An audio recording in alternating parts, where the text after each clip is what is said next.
4 साल का लड़का जब कहता है बिहार पुलिस पे भरोसा नहीं है, तो आप कल्पना कर सकते हैं कि बिहार पुलिस की स्थिति क्या है। हम केवल मात्र सवाल इतना ही पूछना चाहते हैं नीतीश कुमार जी से कि बिहार में अपराध किन कारणों से हो रहा है और कौन कर रहा है। नमस्कार, मेरा नाम आलोक है। आप लाइव स्ट्रीम देख रहे हैं। बिहार में नेता प्रतिपक्ष तेजस्वी यादव कह रहे हैं कि बिहार में जिस तरीके से शासन प्रशासन काम कर रही है उसे देखकर वो काफ़ी परेशान है। उन्होंने मुख्यमंत्री नीतीश कुमार को एक चिट्ठी तक लिख दी है। आप तस्वीरें भी देख सकते होंगे। तेजस्वी यादव प्रेस कॉन्फ्रेंस में क्या कुछ कह रहे हैं, चिट्ठी पढ़कर सुना रहे हैं। जरा सुनिए क्या कुछ कह रहे हैं नेता प्रतिपक्ष तेजस्वी यादव। नहीं है, अनेकों उदाहरण है, चाहे बालिका गृह मुजफ्फरपुर कांड का क्यों ना हो। और मुख्यमंत्री प्रेस विज्ञप्ति जारी करते हैं जब रुपेश सिंह की हत्या होती है कि अपराधी पकड़ा जाए। वो किससे अपील कर रहे हैं? लगातार 16 साल से बिहार के मुख्यमंत्री गृह डिपार्टमेंट उनके पास, और वो मांग कर रहे हैं। किससे मांग कर रहे हैं? विपक्ष से मांग कर रहे हैं कि अपराधी को पकड़ो। कौन पकड़ेगा अपराधियों को? पूरी तरीके से एनसीआरबी का आंकड़ा वो दे रहे हैं। उनको पता होना चाहिए एनसीआरबी के उन्हीं के आंकड़ों में जो संगीन मसले हैं, हत्या जैसे, अपहरण जैसे, बलात्कार जैसे, बिहार दूसरे और तीसरे नंबर की राज्य में है। हम केवल मात्र सवाल इतना ही पूछना चाहते हैं नीतीश कुमार जी से कि बिहार में अपराध किन कारणों से हो रहा है और कौन कर रहा है। ढूंढ डाला। उनकी बेटा 4 साल का है। वो कहते हैं कि हमको बिहार पुलिस पे भरोसा नहीं, सीबीआई जांच होनी चाहिए।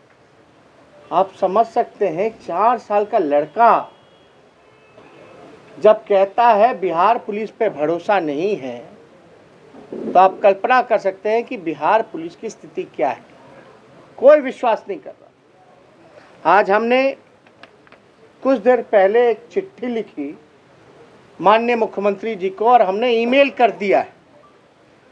हम चाहेंगे कि इस चिट्ठी को आप लोगों के सामने रखें। लेकिन कौन कौन सी घटनाएं हो रही हैं?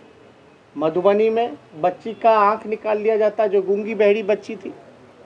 रेप किया जाता है। मुजफ्फरपुर में आप देखे होंगे कि घर में घुस करके रेप करके जला दिया गया। ऐसे ऐसे अपराध जो हम लोगों ने नहीं देखे। कल हम रुपेश सिंह जी के परिवार से मिलने हम खुद जा रहे हैं छपरा, और कहीं ना कहीं से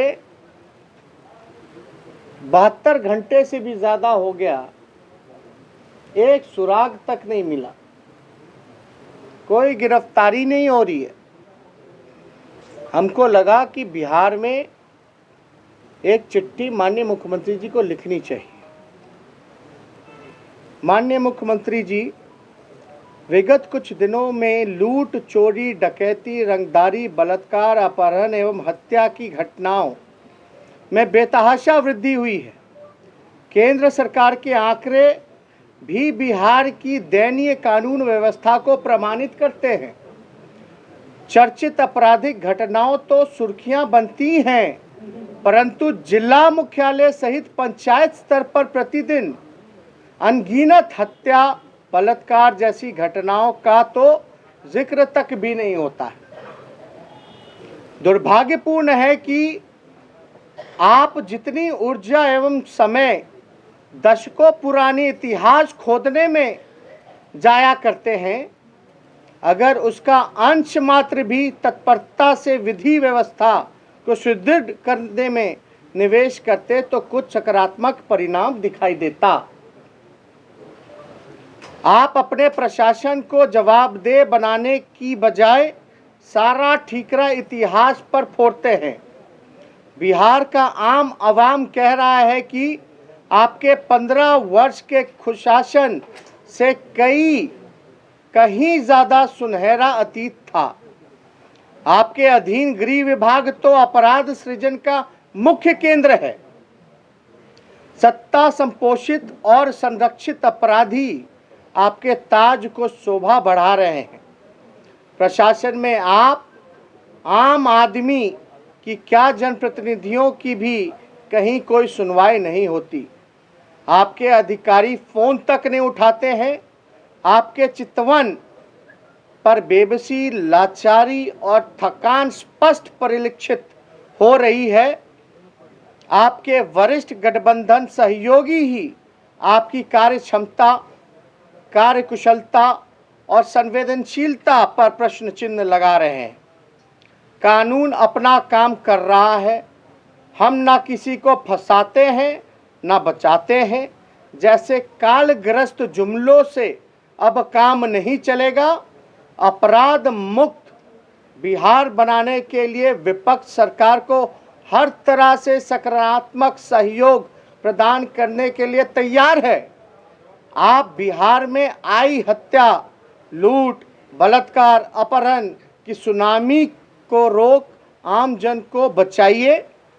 माना कि आप थर्ड ग्रेड की पार्टी के नेता होने के बावजूद बकौल आपके जबरन मुख्यमंत्री हैं, लेकिन आप अपनी संवैधानिक जिम्मेवारियों से नहीं भाग सकते। बिन मांगे सुझाव है कि आप पूर्वग्रह, समीकरण और पदों की नीलामी त्याग कर कर्मठ, जुझारू और योग्य अधिकारियों को पदस्थापन कीजिए। अंततः राजहित में आपसे पूर्ण विनम्र आग्रह है कि निष्पक्षता एवं प्राथमिकता के आधार पर विधि व्यवस्था को सुदृढ़ कर राज्यवासियों को भय मुक्त करें, अन्यथा बिहार की जनता आपको कभी भी माफ नहीं करेगी एवं इतिहास के फुटनोट में भी जगह नहीं मिल पाएगी।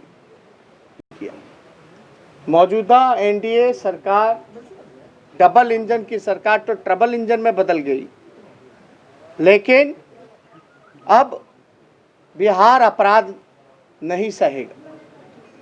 बिहार को भयमुक्त बनाना है और सरकार लगातार अपराधियों का संरक्षण कर रहे हैं। मुख्यमंत्री थके हुए हैं, उनसे बिहार संभल नहीं रहा, गृह डिपार्टमेंट नहीं संभल रहा। ये उनके खुद के सहयोगी सवाल उठा रहे। 4 साल का बेटा वो बिहार पुलिस पे विश्वास नहीं कर रहा। तो आप समझ सकते हैं कि क्या स्थिति बिहार में महाजंगल राज कायम हो चुका है। और महाजंगल राज का महाराजा कौन है, ये किसी से छिपा नहीं। अगर अपराध कंट्रोल में नहीं आया तो हम अपने सारे महागठबंधन विधायकों के साथ दिल्ली कूच करेंगे और राष्ट्रपति से मिलकर के राज्य सरकार की शिकायत और व्यवस्था, जो ग्राउंड हकीकत है, उसको राष्ट्रपति के सामने हम लोग रखें। और हमें पूरा उम्मीद है कि मुख्यमंत्री हमारे चिट्ठी का जवाब दे ना दे, लेकिन जो बिन मांगा जो हमारा सलाह है उस पर जरूर अमल करेंगे। और हकीकत क्या है सब लोग जान रहे हैं। अब तक दुर्भाग्यपूर्ण है कि इतनी बड़ी घटना का अंजाम अपराधियों ने दे दिया है और अब तक कोई ठोस कारण निकल करके नहीं आया। मेरा तो सीधा एक ही मात्र सवाल है, बिहार में क्यों हो रहा है, कौन कर रहा है अपराध? क्या मुख्यमंत्री की इतनी जिम्मेवारी नहीं बनती, नैतिक जिम्मेवारी नहीं बनती कि इन प्रश्नों का जवाब दे? तो आपने सुना तेजस्वी यादव क्या कुछ लिख रहे हैं। देखने वाली बात यह है कि नीतीश कुमार को उन्होंने चिट्ठी तो लिखा है और जवाब भी मांगा है। क्या सत्ता पक्ष की ओर से जवाब निकल के आता है, उससे पर भी हमारी नजर जो है वो बनी रहेंगी। बहरहाल आप लाइव स्ट्रीम से बने रहे, हमारे चैनल को सब्सक्राइब कर लें, साथ साथ फेसबुक पेज भी लाइक करें। धन्यवाद। 4 साल का लड़का जब कहता है बिहार पुलिस पे भरोसा नहीं है, तो आप कल्पना कर सकते हैं कि बिहार पुलिस की स्थिति क्या है। हम केवल मात्र सवाल इतना ही पूछना चाहते हैं नीतीश कुमार जी से कि बिहार में अपराध किन कारणों से हो रहा है और कौन कर रहा है।